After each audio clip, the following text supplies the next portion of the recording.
अब हम बात करते हैं सिंबल्स की। इंपॉर्टेंट सिंबल कार है। कार जो है इंडिविजुअल मोबिलिटी को सिंबलाइज कर रही है। अच्छा, सिंबल होता क्या है? ये वेल्ड मोड ऑफ कम्युनिकेशन होती है, ढके छुपे अल्फाज में बातचीत करना। सिंबल दो तरह के होते हैं, ऑब्जेक्टिव भी, सब्जेक्टिव भी। ऑब्जेक्टिव वो सिंबल जो कि सबके लिए सेम हो, जैसा कि मैं स्नेक की बात करूं तो सबके लिए वो एवल का ही सिंबल है। सब्जेक्टिव वो सिंबल होते हैं जो कि राइटर ने खुद स्पेसिफिक वे में क्रिएट किए हों, यानी कि राइटर कहते हैं स्नेक जो है वो मैप का सिंबल है और स्टोरी में उसको वो लाइक प्रेजेंट भी कर रहा है।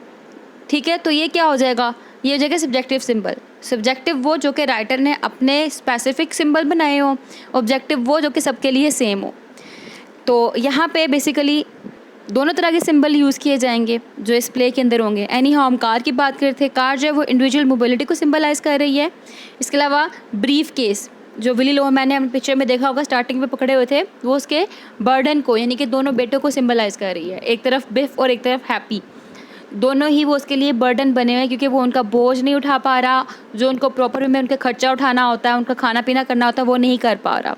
तो ब्रीफ केस बेसिकली यहाँ पे बर्डन को सिंबलाइज कर रहे हैं और इसके अलावा बिफ एंड हैप्पी दोनों को सिंबलाइज कर रहे हैं, सफरिंग को सिंबलाइज कर रहे हैं। स्टॉकिंग्स जो है ये विली के गिल्ट को सिंबलाइज कर रही है क्योंकि बेसिकली विली जो है वो स्टॉकिंग बेचा करता था और वो एक ओल्ड लेडी, एक मतलब यानी कि एक ओल्ड में यानी कि पास्ट टाइम पीरियड में एक लेडी के पास था और उसको बिफ ने देख लिया था, तो उसको गिल्ट था इस चीज़ का थ्रू आउट। तो स्टॉकिंग्स जो है, लिंडा स्टॉकिंग करती है तो वो लिंडा की जो स्टॉकिंग है वो उसको पास्ट में लेती है, नॉस्टैल्जिक बना देती है, तो वो उस चीज़ को विली रिकॉल करता है। और ये बेसिकली जब लिंडा को स्टॉकिंग करते हुए देखता है और विली जब पास्ट में जाता है यानी कि पास्ट को रिकॉल करता है कि उसने ये किया था स्टॉकिंग बेचते हुए, तो ये चीज़ सोचते विली को गिल्ट फील होता है। तो स्टॉकिंग जो है वो गिल्ट को सिंबलाइज कर रही है विली के।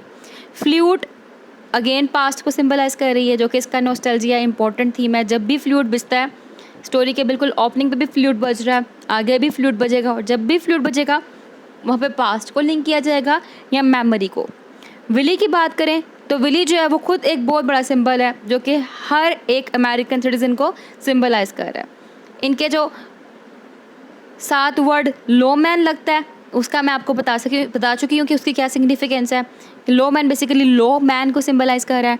सीड्स की बात करें तो सीड्स जो है वो होप को सिंबलाइज कर रही हैं। विली लोमैन जो है ना वो सीड बोता है, उनकी कल्टीवेशन करता है ताकि जब वो उगेंगे तो उसे क्या होगा, सक्सेस होगी, कामयाबी होगी, होप होगी। तो सीड्स बेसिकली होप को सिंबलाइज कर रहे हैं।